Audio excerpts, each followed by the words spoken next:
Chapter 178, The Tavern at Friuli. Through the broad meadows, the waving woods, and the delicious valleys which lie on the northern side of the Ferretti in the state of Castelcicala, 2 foot travellers pursued their way. Lovely flowed the river amidst the meads that were clothed in the country's everlasting green. Busy hamlets, neat farmhouses, and the chateaux of nobles or wealthy gentlemen varied the appearance of the magnificent landscape. Although it was the middle of November, the climate was as mild and genial as that of September in the British Isles. The vines had not been entirely stripped of their luscious fruit, and the citrons, so plentiful that they were but little prized by the inhabitants, grew wild by the roadside. Here groups of mighty chestnut trees afforded a delicious shade to the way-worn traveler. There the tapering spire of a village church or the white walls and slated roof of some lordly country seat appeared above the verdant mulberry groves. Nevertheless, the woodlands of Castelcicala were not characterized by that gloominess of foliage which invests the English and German forests which with such awful solemnity, for the leaves were of a brighter green, and the density of their shade was relieved by the luxuriousness of the botany that spread its rich and varied colors over the surface of the land. The banks of the Ferretti yielded an immense profusion of aromatic herbs, which imparted a delicious perfume and at the same time a freshness to the air. Much as those 2 travelers had been accustomed to admire the loveliness of their own native England, they could not avoid exclamations of joy and surprise as they pursued their way amidst the fertile plains of Castelcicala. We need scarcely inform our readers that those travelers were Richard Markham and his friend Morcar. Our hero, dressed in a neat but modest garb and carrying a portfolio of drawing materials under his arm, journeyed along a little in advance of his attendant, who bore a small valise of necessaries. In his pocketbook, Richard had secured the 2 passports for himself and follower which the interest of Mario Bazzano had obtained, which were made out in fictitious names. Fastened to a riband around his neck and carefully concealed beneath his raiment was a small morocco leather case, containing the sealed letter left him with such mysterious instructions by Thomas Armstrong. The well-filled purse which the generosity of the Grand Duchess had supplied and a map of the duchy completed the stock of materials with which the travelers had deemed it fit to furnish themselves. Their way now lay, according to the advice which Richard had received from the Grand Duchess, toward Friuli. Thence it was his intention to strike off abruptly in a longitudinal direction and passing between Dandolo and Lipari, proceed straight toward the Neapolitan frontier. On the 4th evening, the 2 travelers arrived at Friuli, having walked upon an average 30 miles each day and slept at night in some cottage or farmhouse. They did not, however, penetrate into the fine and spacious town which they had now reached, but stopped at a small tavern in the suburbs.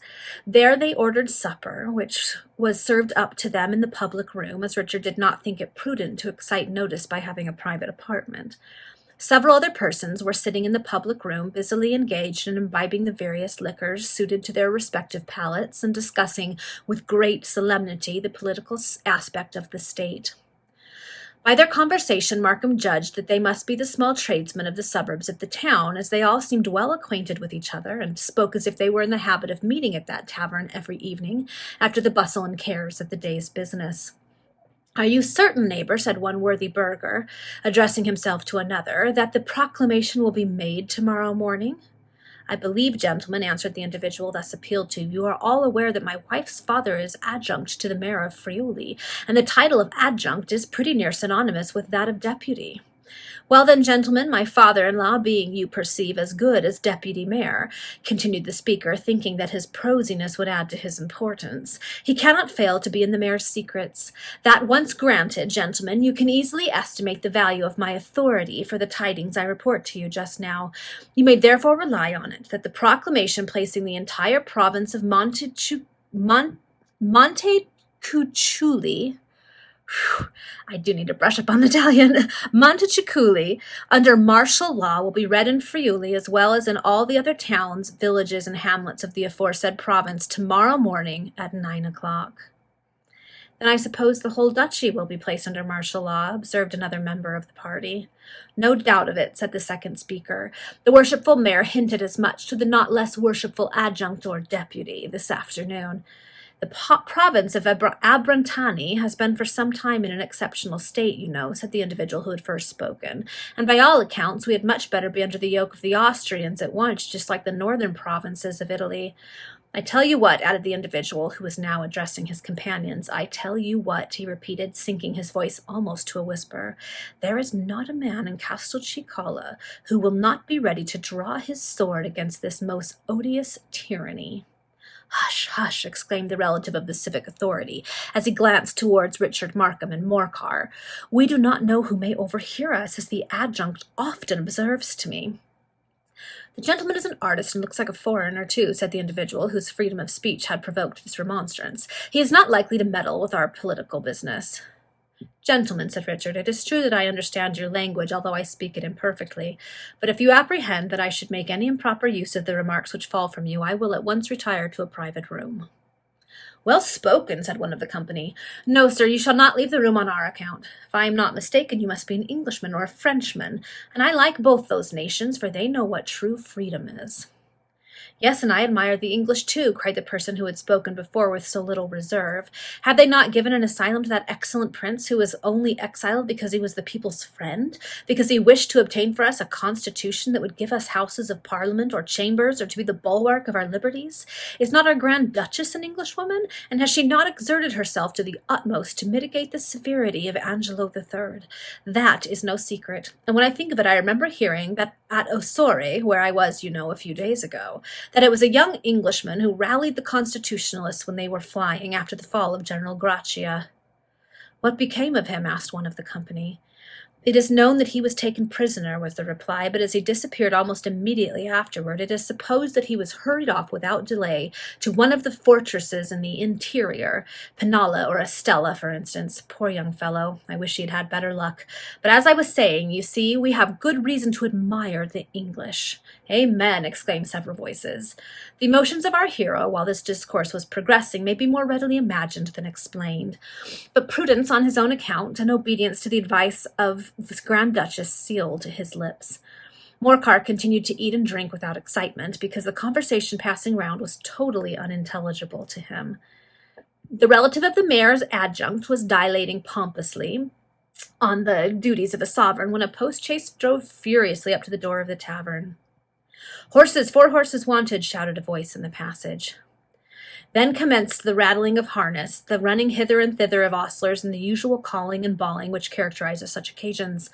All the inmates of the coffee-room, with the exception of Markham and Morcar, rushed out to stare at the equipage. Scarcely was the room thus left comparatively empty when a tall man, wrapped in an ample travelling cloak, entered hastily, followed by the landlord. Here, we have not a moment to lose. Give me change for this banknote, cried the traveller. Yes, sir, said the host, and hurried from the room. Signor Bazzano, whispered our hero, who had started from his seat at the sound of the traveller's voice. What, Signor Markham? Said the young aide-de-camp, shaking him kindly by the hand. This is indeed most fortunate, but I have not a moment to spare. Listen, terrible events have taken place at Montoni. You are in danger. You must separate from your attendant, and each gain the Neapolitan frontier by a separate route. Follow my advice, my dear Markham, as you value your life. At that moment the host reappeared with the gold and silver in change for the note, and Bazzano, having hastily consigned the money to his pocket, hurried from the room, but not before he had darted a significant glance upon our hero. In a few moments the post-chaise drove rapidly away. Richard returned to his seat in a cruel state of uncertainty, doubt, and suspense. What could that precipitate journey mean? Was Bazzano the sole occupant of the carriage? What terrible events could have occurred at Montoni? And what was that fearful peril which should oblige him to adopt so painful a precaution as to separate from his companion? Richard was at a total loss how to solve these queries, which naturally suggested themselves to his mind. While he was yet pondering on the singularity of the incidents which had occurred, all within the space of 3 or 4 minutes, the company poured back again into the coffee-room. Something mysterious there, said one. Yes, a post-chaise with the blinds drawn down, observed another. I'm wondering if the Grand Duchess was in there, because she and Bazzano seem to have something of a friendship. Maybe she's having to flee. Maybe the Grand Duke has turned against her. Eliza! All right. Where were they? 4 horses and traveling like wildfire, exclaimed a third. The tall man in the cloak who rode outside came into this room. What did he want, sir? Demanded the speaker, turning abruptly towards Markham, for I believe you did not leave the room. He obtained change from the landlord for a banknote, sir, answered our hero laconically. Oh, that was all? Well, the thing still looks odd, particularly in such troubled times as these. Did anybody hear the orders given to the postilions? The tall man in the cloak said in a loud voice, "The road towards Dandolo, my boys," observed another of the company. Richard smiled imperceptibly, for he thought within himself, then it is precisely because Bazzano said in a loud voice, "towards Dandolo," that the travelers are going in another direction. So he's like, Bazzano's too smart for that. He's throwing you off. The company continued to debate, as all gossips will, upon the incident which had just occurred, and Richard determined to lose no more time ere he explained to Morcar, who had of course recognized the young aide-de-camp, the nature of the warning he had received from this individual. He according bade the assembled guests good night and left the room, followed by Morcar. At his request, the landlord conducted them to a double-bedded room, and the moment the host had retired, Richard communicated to Morcar all that Bazzano had said to him. "There is but one course to pursue, sir," exclaimed Morcar. "Which is that?" asked Richard. "To follow the Castelcicalan officer's advice," returned Morcar. "He saved your life, he restored me to your service, and he is incapable of deceiving us. He is your friend, sir, and you must obey him." "But my poor Morcar," said Richard, "I cannot part with you. I have lured you away from your family and native land to lead you into these difficulties, and I would sooner die than abandon you in a strange country, with even the language of which you are unacquainted." "My dear good master," exclaimed Morcar, his eyes dimmed with tears, "it will go to my heart to leave you, but if your life is in danger I shall not hesitate a moment. Besides, the same peril that would overtake one would crush both, were we together when it came, and it is folly for either of us to run idle risks in such a strait. No, let us follow the advice of your friend. Again, I say, Morcar, that I cannot part with you. Were anything fatal to happen to you, I should never forgive myself. No," continued Richard, "you shall remain with me. If danger come, it is only I who will suffer, for it seems that it is only my life which is in danger, and this is probable enough." "Ah, sir, I am not afraid of myself," exclaimed Morcar. "I would lay down my life to serve you, but I am convinced that you will only attract unpleasant attention to yourself if you travel with a follower. One person can slip unperceived through so many perilous places where two together would be suspected. Besides, sir, I shall not be quite so badly off in this strange country as you suppose." "How so, Morcar?" demanded Richard, surveying him with astonishment. "There are Zingarees in this land as well as elsewhere," replied Morcar, "and amongst them I shall be safe." Remember, they mentioned in an earlier chapter that there were Zingarees in Italy. I wondered if it was going to play a role. "On that consideration alone," exclaimed Richard, struck by the truth of the observation, and well pleased at the idea that his faithful dependent would indeed derive no small benefit, under circumstances, from the aid of that extensive and mysterious group to which he belonged. "On that consideration alone I will consent to this separation. At daybreak we will rise, and each take a different route. I will give you the map of Castelcicala, as its geography has been so well studied by me that I am fully acquainted with the direction of all the principal towns and cities. But let us fix a place where we can meet again. Our grand object must be to gain the city of Naples. On your arrival there, proceed to the abode of the English consul, and leave with him the name of the inn where you put up. If I have reached Naples before you, that functionary will be enabled to tell you where I am to be found." "I will strictly follow your instructions, sir," said Morcar.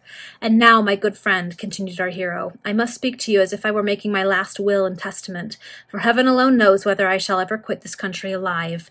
You remember the secret of my affection for a noble lady which I communicated to you the night before we landed on the Castelcicalan coast?" "Not a syllable of what you told me, sir, has been effaced from my memory," replied Morcar. "You enjoined me that, if anything fatal should occur to yourself and Providence should enable me to return to England, I was to seek the Princess Isabella and break to her the tidings and manner of your death, with the assurance that your last thoughts were given to her." "Such was my request, Morcar," said Richard. "I need now observe little more than repeat it. Let the one who reaches Naples first wait for the other 15 days, and if he come not by the expiration of that period, then let him surmise the worst," added Morcar, seeing that our hero hesitated. "Your message to the princess shall be delivered, if God ordain that so sad a result ensues. And on your part, sir, if I come not to the place of appointment and you succeed in reaching it—" "Say no more, my dear friend," interrupted Markham, pressing Morcar's hand. "We understand each other." and they each dashed away the tears from their eyes. Richard then divided the contents of his purse into 2 equal portions and presented one to Morcar, who positively refused to accept anything beyond a few pieces of gold. But Markham was more positive still, and compelled him to assent to the equitable partition of the large sum which Eliza's bounty had supplied. They then retired to rest. At daybreak, Markham started up, but he looked in vain for Morcar.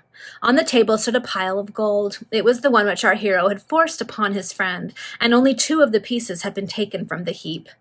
"Generous man," cried Markham, "God grant that I may one day be enabled to reward him for his fidelity and devotion to me." Having hastily dressed himself, our hero concealed about his person the few necessaries that were indispensable, and left the remainder in his valise.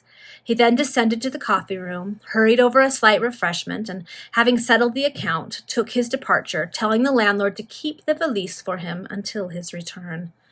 But now how lonely, forlorn, and friendless did he feel as he hurried away from the inn where he had parted with his faithful friend. Okay, that's the end of that chapter. I'm glad it's a happy one. Our last couple chapters have not been uplifting. So Richard is heading for Naples alone in a place where martial law is about to be declared. I am so sure that it was Eliza in that post-chase that flew past the inn, that she's fleeing danger. So Richard definitely is not being protected by her anymore. Once again, a little worried about Richard. Okay, we'll see what happens in the next chapter.